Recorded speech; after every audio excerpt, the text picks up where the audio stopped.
welcome to the Humminbird Hub. I am excited and delighted to have amazing people come into our space. My name is Julia Fitisova. We have here with us Lorraine de Rizier, another beautiful, inspirational soul that is here to do this work to inspire and empower other people. And I am, as I said, very excited to have you here. Thank you. Thank you for being with us. Thank you for inviting me. I'm going to just pass it over to you now to give us a little bit of an introduction of who you are and what you are about. I've been an HR consultant for more than 10 years in a real business field, and I come to realize two things. The business field is not aware now. It's really old school. And so when we're talking about human resources in a very delicate way, the executive committees were not listening to our work. So what we have done is that we have created indicators. When we came with numbers, they were listening to us. So it was our door to begin the conversation. And for example, for equal salary, equal pay between men and women, they were always saying, oh no, it's not true, it's because of the difference of age, the difference of diplomas, it's because of this or that.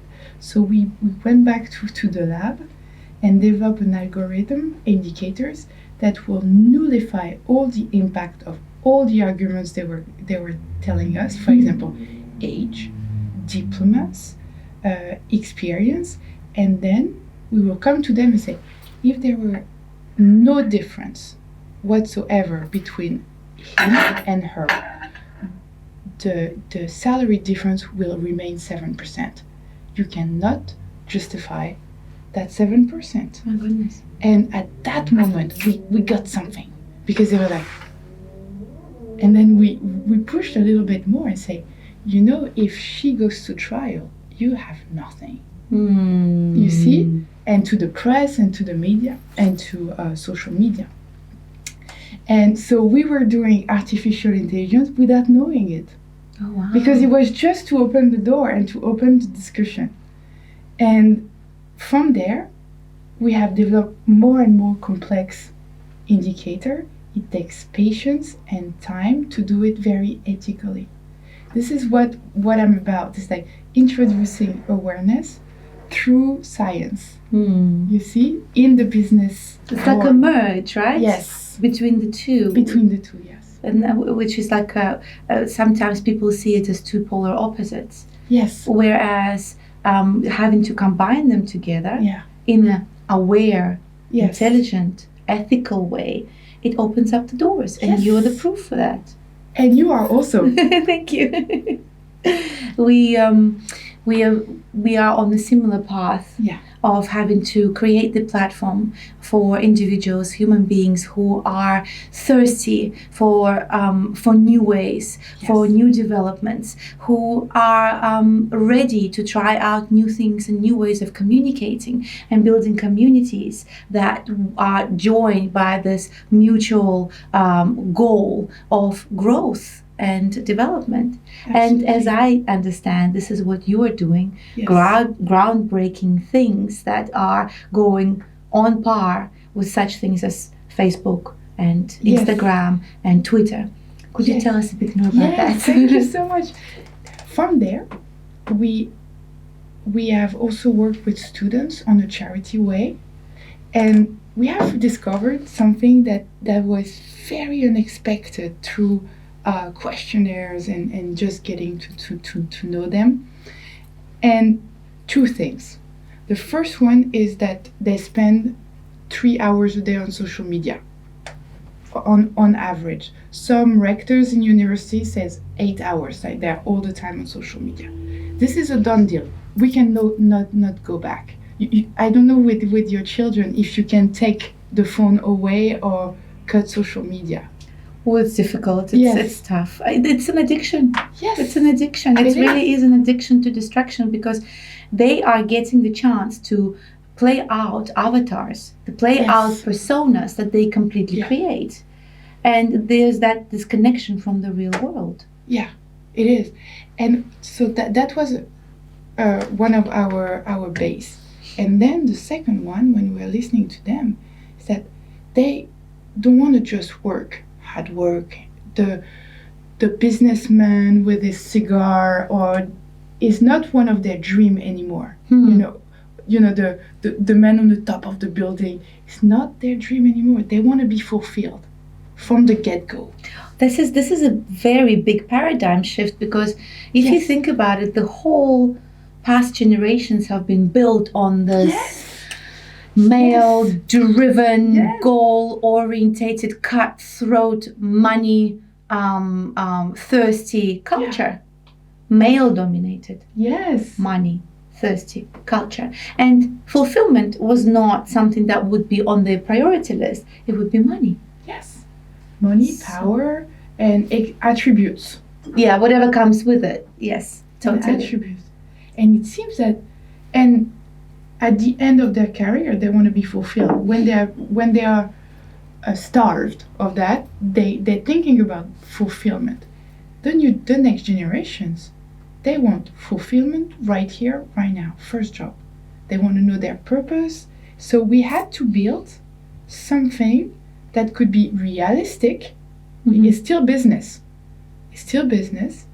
And where they can spend their part of their 3 hours. And at the end of these 3 hours, they would have moved toward their goals. As we will also. But how did we do that? We had to understand why they were spending time on social media and not LinkedIn. Like young generation, I think about 25, 35, that was the core of our research. They spent, and not on LinkedIn, they spent 20 seconds a day per day on LinkedIn. 20 seconds? 20 seconds, less than. Wow. Some of them, they never go there. And we needed to understand why, because you can get good opportunities. And LinkedIn has done a great job in displaying jobs, and it's because they say, I'm sorry for LinkedIn, we did a great job, because it's boring. And it's really cold, and you don't know how to What is it missing? Missing some social element? Fun. Entertainment. Real connection, like not real connection, but interaction with other people. Here you're like a little bit shy, you don't really know, you cannot go and see the resume of other people. People love to go see the different page, If you go on a resume on LinkedIn, the person can see it. It's not a problem, but how do you get inspired? If you cannot go see your resume as a woman, I would go see your resume, but I don't want you to think that I'm weird. It's just like, I think you're inspiring, and I want to know how you become who you are. And so there were many elements that we could blend. This is like Facebook, Instagram, and this is LinkedIn. And so you can make it blend it together so that you can have a fun LinkedIn. Interesting. Fulfilling. So it still has that kind of like business side behind it. Yes. That development part behind it. But as I'm understanding, you want to just bring in that connection, the social part in there. Being connected, I don't know how you feel it, but it seems that our experience with social media now, there's something where, don't you feel that being connected is not enough? It almost feels like it's not even real connection. Yes. It's a substitute for connection, because it feels like that our attention spans are so short when we are in that space, right? And it's an immediate gratification of some kind of acknowledgement. This is something that I've seen on a general, wider basis, where there's a certain thirst for likes. Likes have become a currency right now. right? Shares, views, things like that. That it is a certain way that people define their popularity. Yeah, and which value. feeds back to them. And to me, I feel it breeds a lot of narcissistic tendencies. It kind of takes them away from their reality. Yes. Because it then becomes another completely separate reality that is egocentric and ego-based. Yes. This is one way that it can go. But when I hear things like your developments, I think yes. Because in the end of the day, it's just a medium. It is a a tool. Exactly. Right? To connect. Yeah, and that should impact your reality in the best way possible. Oh, I love that. You see, it cannot be separated anymore. It has to it's a medium for you to improve your own life and the life of your community. Yeah. It's not like just like may I give you an example? What we have done is like what would be at the core of your interaction with people. Mm-hmm. We think that action speaks louder than words. So your resume talks about you. Mm-hmm. It says something of the choices or the compromise that you had to do to pay the rent, but it says really a lot. So when you enter ResumeSelector, you can connect via your LinkedIn or you can register your resume.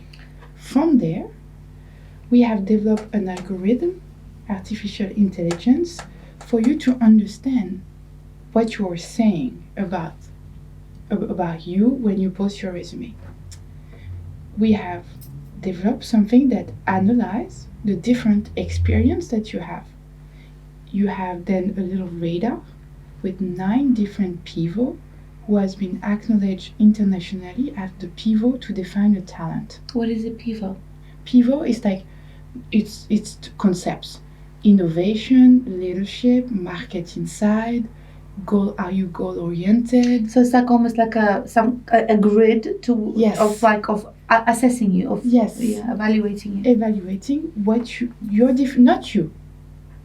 The experience that you have given us. Uh-huh. You see, for example, Okay.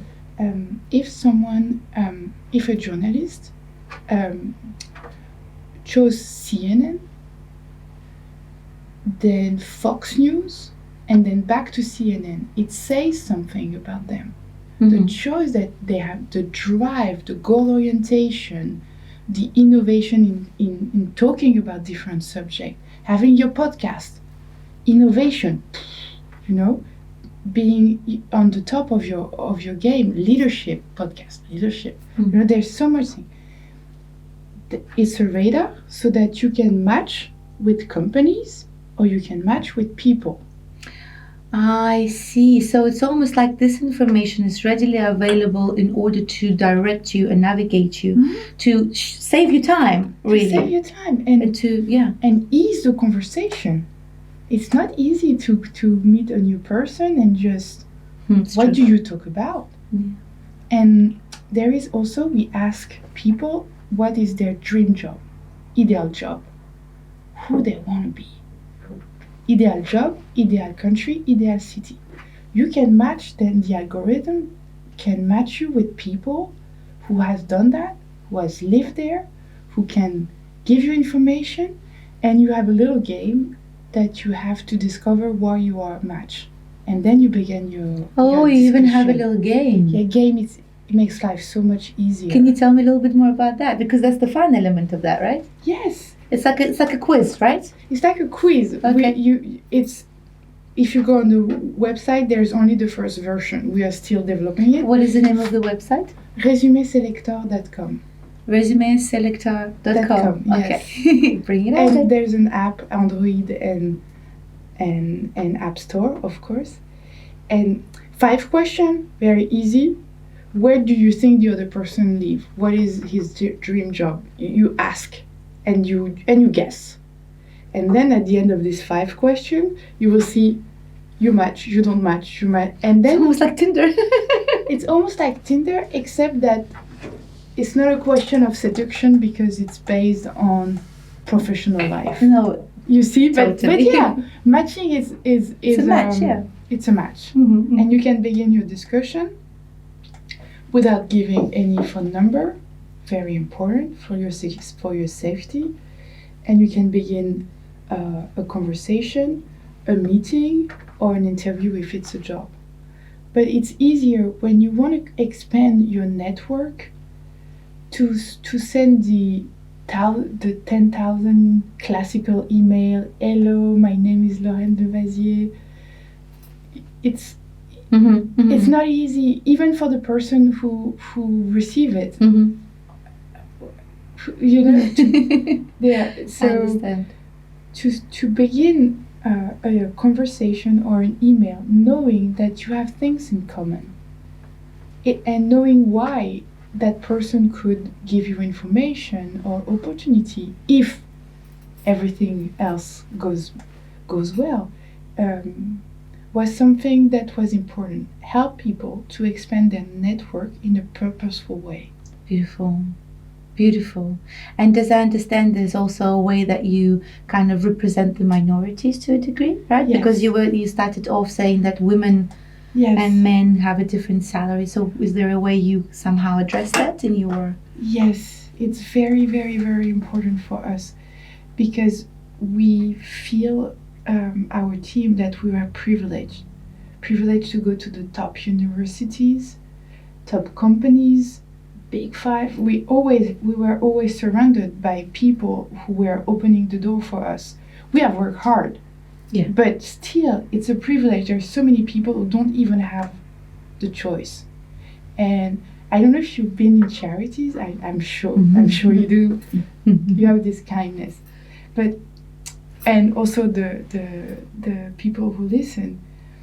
Sometimes you do things in charities that you don't really know if it has a good impact or not. You know, you say,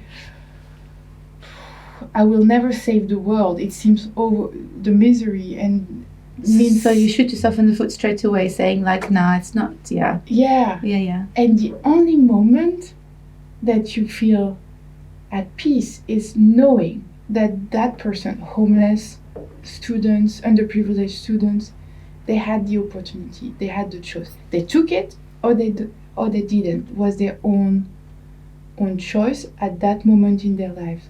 But no, giving people the choice is something that was important for us, giving them access to network, how you network, and giving them the information, accurate information about the companies. So you actually you check the information. It's you have a system to check them about the companies. Yeah. Yes, it's we source it. Okay. This is very important about the companies.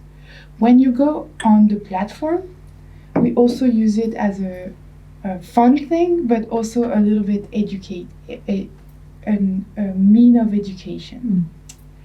So minorities are the main target for fake news. Interesting. Us, we've been to universities, we know, doesn't sound right. Yeah. You know, we have this intuition because we have the knowledge. Minorities and underprivileged people, they see it and they go back to school. Take it as face value, yeah. And say, oh, this is it.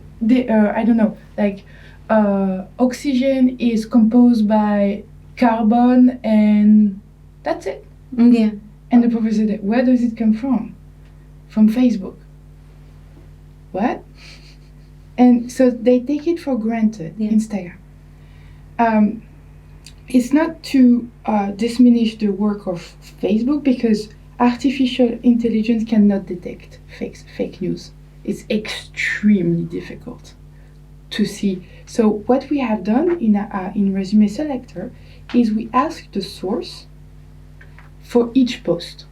You can say personal opinion, which is fine. You can say the numbers comes from the World Economic Forum, United Nations, or you can say nothing.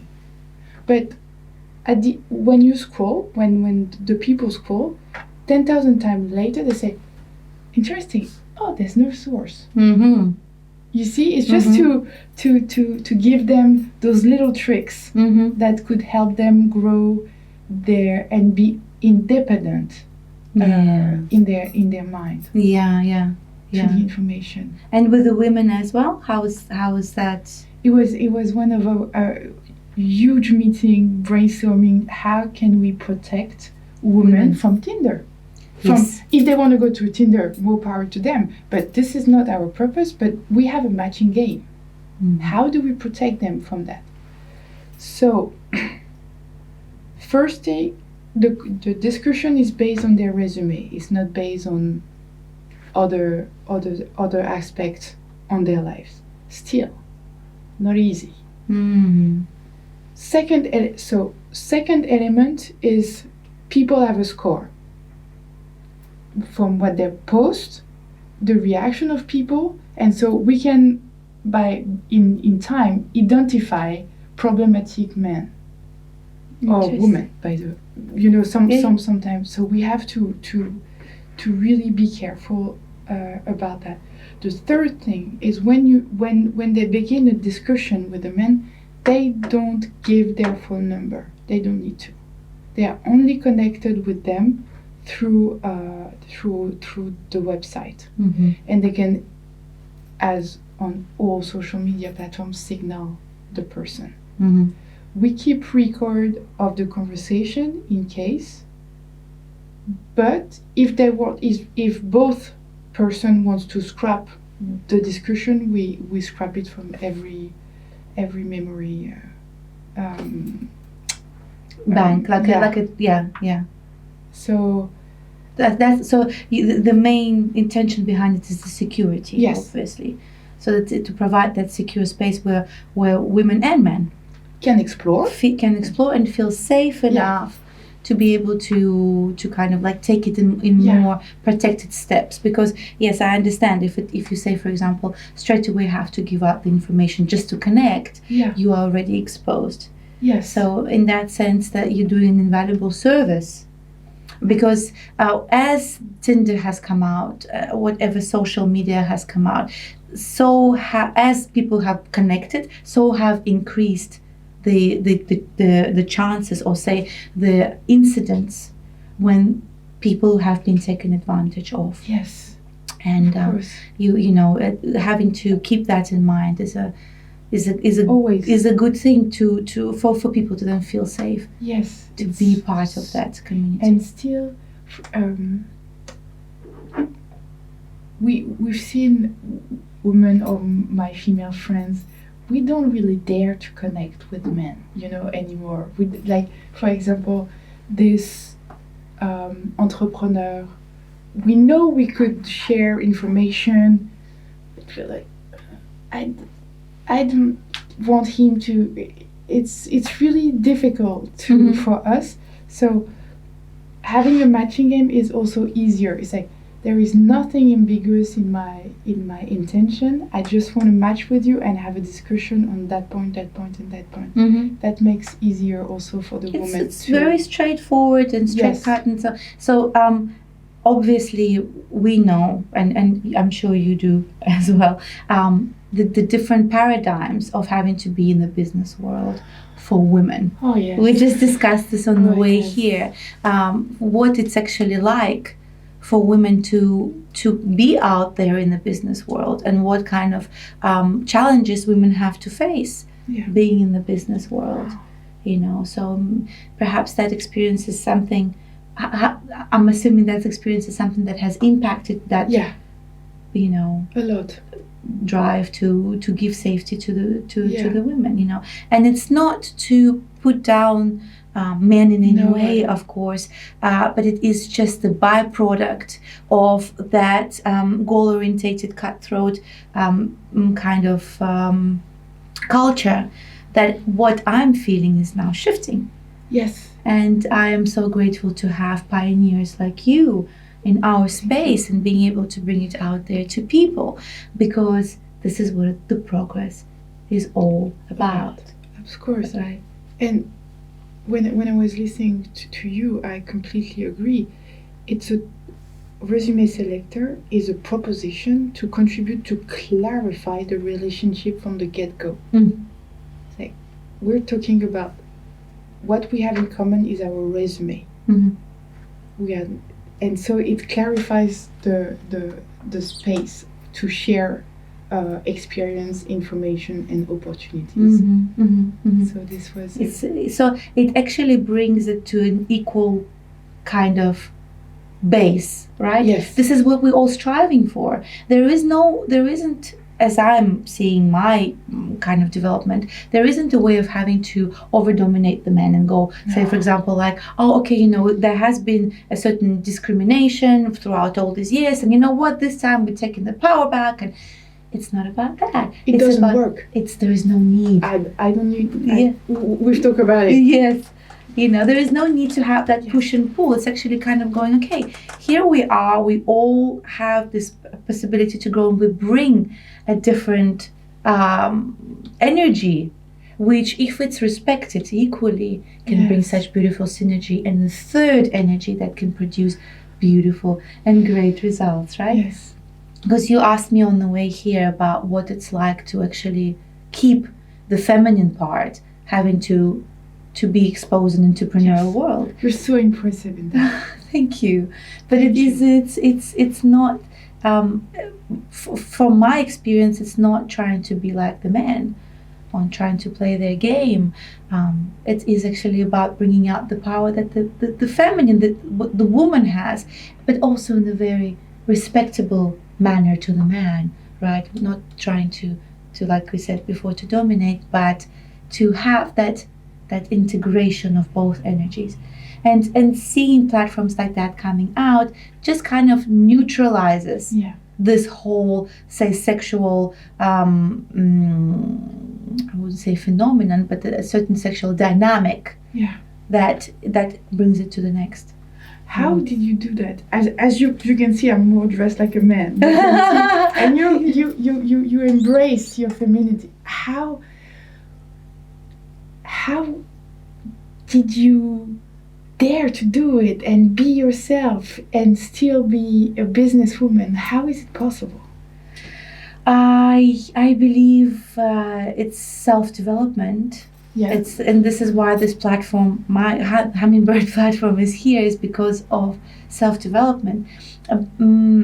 Having to find that center that is non-dependent on the outside sources, and having to define yourself just based on your successes, what other people would deem as successful, and actually having that relationship within of embracing the self and giving yourself the opportunity to, instead of closing up, as we spoke before, what most people choose to do if they get hurt, to close themselves up and live from that safe role that keeps the distance enough from other people, but at the same time to keeps yourself protected.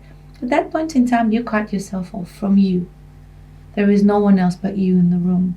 And the expression of this femininity or masculinity, as I would say, I wouldn't necessarily say that I am more feminine rather than masculine. I am both. And I'm both in balance. And I feel and see the same from you. Actually, you being able to recognize that in me is you seeing you. So, but I still, when I come to a presentation and there's 90% men, or like everyone is men, I feel the pressure. It's like, not that they want to seduce me, or I feel the pressure. Oh, the blonde one. Yes, totally. Like when they already. Sometimes they ask me, where is your boss? And I could what I perceive, I might be wrong, but it's like, she's gonna be a waste of my time. And I could see them, with their computer. Yes, I've seen that. And it's like, and for me, it's about closing my heart and fight, and fight. So your masculine side gets challenged. Completely. And so I go. I know I'm really prepared, and then it takes me between at least 10 minutes, I have to admit, to 15, then they listen to me. But for this 10 to 15 minutes, it's like dragging a dead cat by the tail. Exactly. Yeah. And That's so, it. Yes. and I'm very impressed because I can, what you would do it like naturally, no? It might seem like naturally, but I've been completely submerged into that world from the get-go based on my conditions and my life. It was like kind of like a very big cut between, say, having a very settled family housewife life to straight away being exposed to the business world on quite a wide spectrum level, a very varied but very serious at the same time. And you're right, yeah, most of them are men. Most of them are men. Say 90%, 95% of them are men.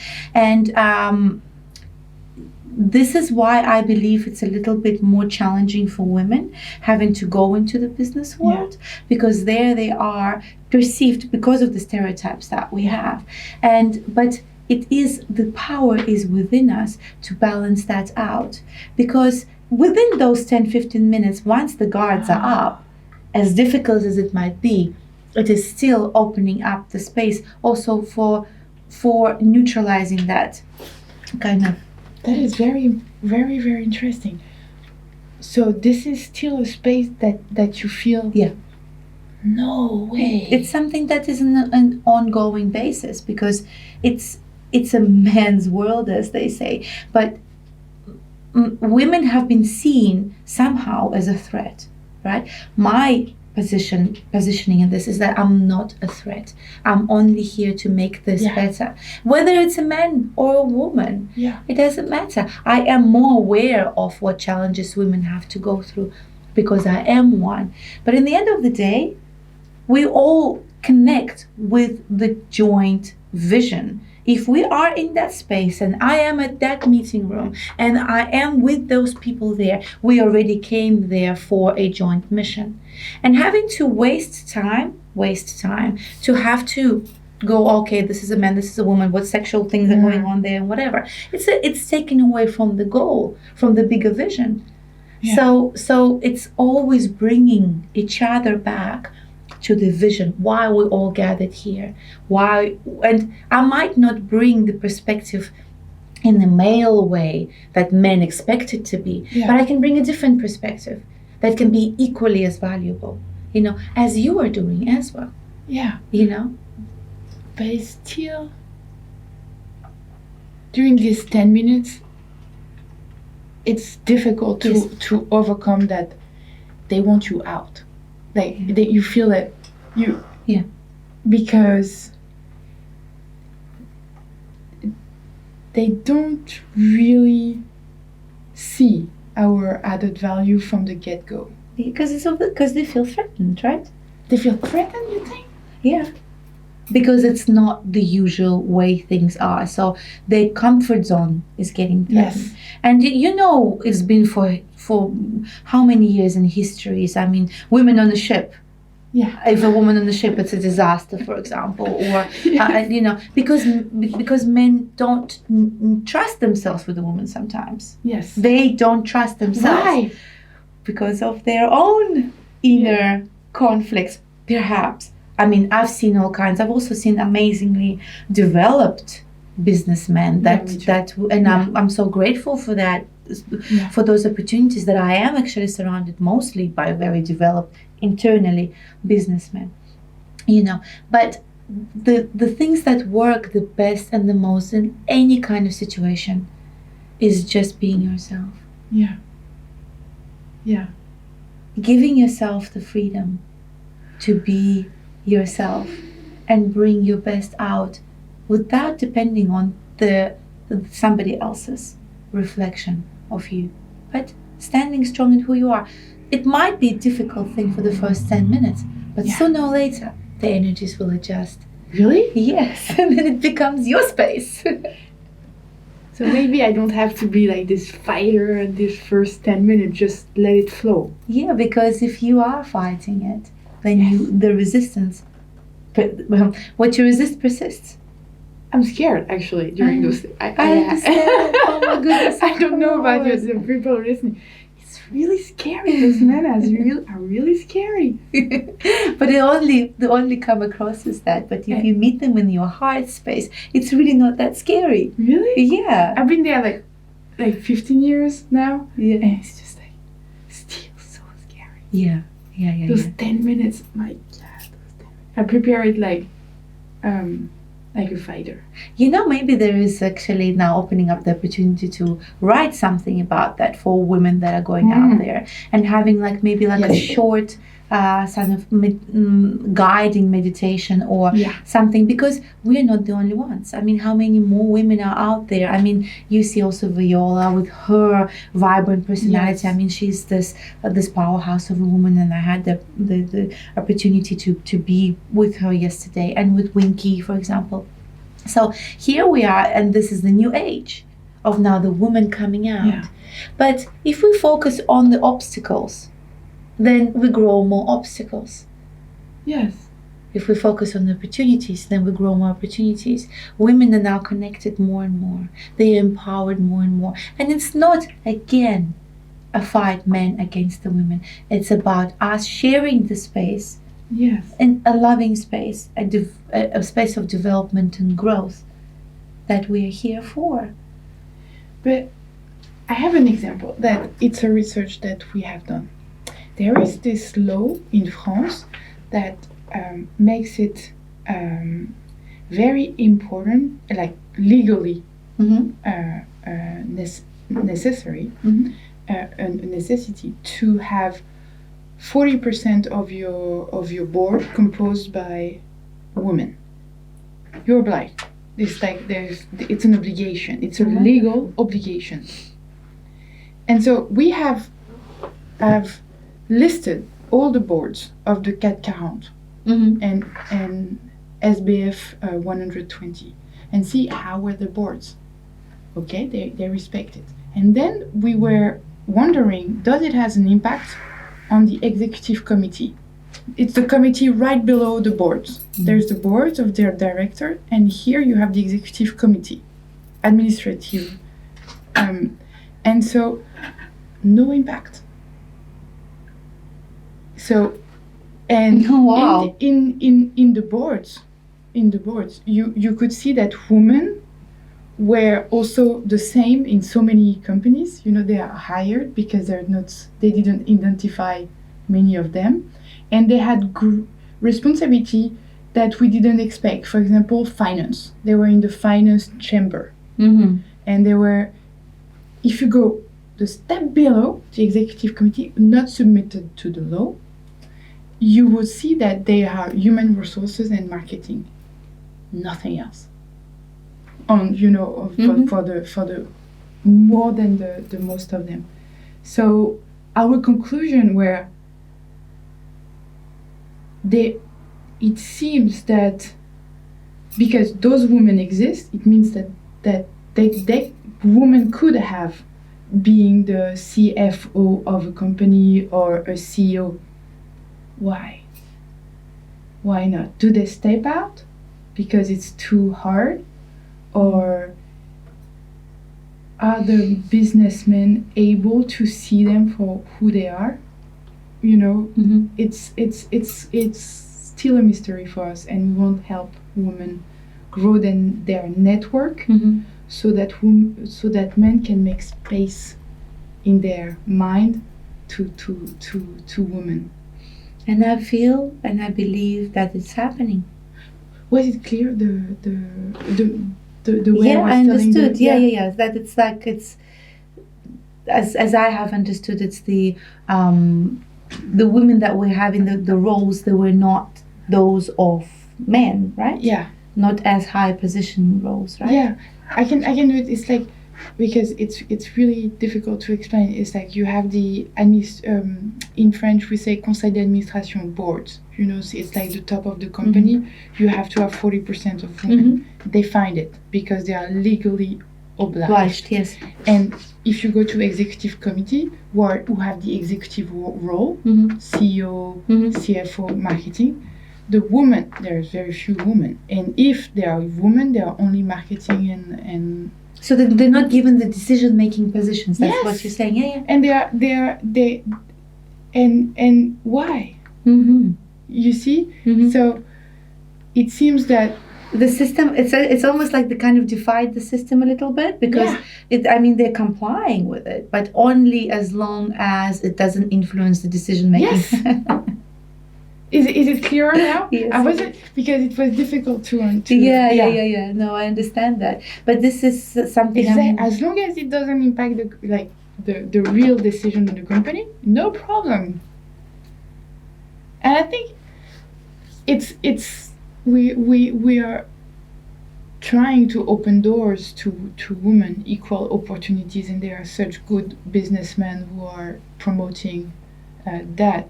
But it's still, I feel that it's still a reality. That's why we have put emphasis on our website, not saying female Yes, I understand. It's gender not equality is like this little innovation here and there that will facilitate that equal and fun and fruitful connection. It's a very beautiful way of putting it, the way that you have described it. And we could talk about this, I'm sure, forever. And I really hope that we can come back to these subjects and we'll check in with you on how your process is going. Yes. Because it's really is a gem of a project, what you are doing. Thank you. Thank you so much for being here.